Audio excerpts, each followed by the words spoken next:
Richard K. How the Queen insisted that Harry was not required, then helped Meghan pass this nerve-wracking introduction into royal life with flying colors.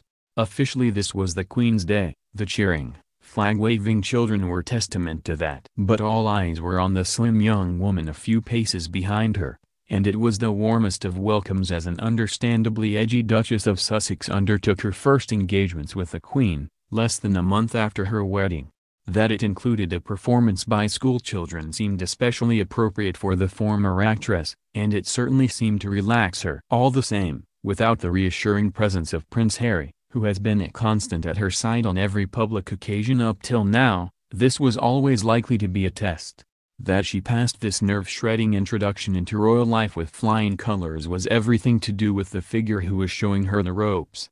The laughter and whispered asides between Queen and granddaughter-in-law were both spontaneous and entirely natural. Not even a mix-up over who should be first into the royal limousine spoiled the rapport the two women have clearly established. What is all the more remarkable is that it should have happened so quickly. Since her wedding on May 19th, Meghan has seen the Queen only once, at last Saturday's Trooping the Colour. While she and Harry have been on honeymoon, said to have been to Canada, the Queen has also been away, to Craiggowan Lodge at Balmoral. Royal aides had been thinking about a joint visit involving the monarch and Meghan, but it was the Queen herself who suggested it should be sooner rather than later. The Duchess of Cambridge had been married almost a year before being invited to accompany the Queen, at the start of the Diamond Jubilee celebrations in 2012 for a day in Leicester.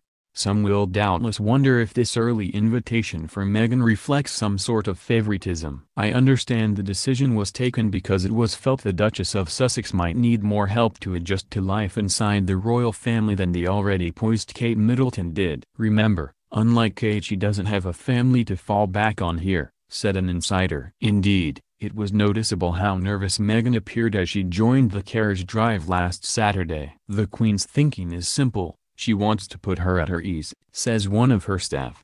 When the invitation arrived, officials assumed Harry would be included too. Instead, it was made clear this was to be a visit for just the two women. Intriguingly, the program was not especially designed for Meghan, as it was when the Queen took Kate to Leicester where the two sat through a fashion show. In fact, it was deliberately planned as a day of typical royal events that would give Meghan a better grounding in the royal routine. Nothing too starry. Lots of handshaking and meeting of local worthies, as one insider puts it. So much has happened to Meghan since her wedding day. Nottingham Cottage, where she and Harry live at Kensington Palace, has been redecorated and the couple have spent time at their new country bolt hole in Oxfordshire. Nevertheless, it is not difficult to imagine how the Duchess must have been feeling as she arrived at Buckingham Palace on Wednesday evening.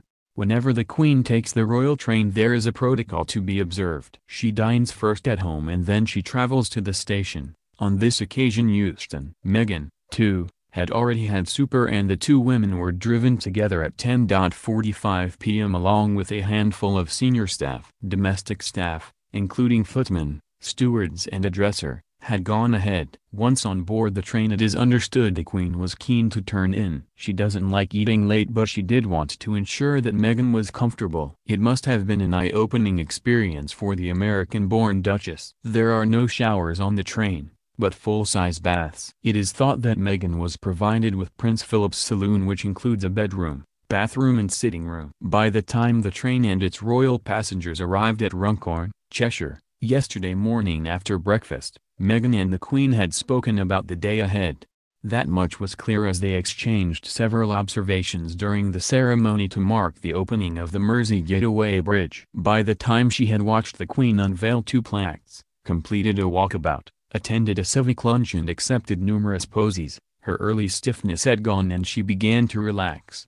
Next week's carriage drive at Royal Ascot should be breeze. And next month sees an event where it's just possible that the Queen will be turning to the newest member of the family for help, the arrival in London of Meghan's fellow American, U.S. President Donald Trump.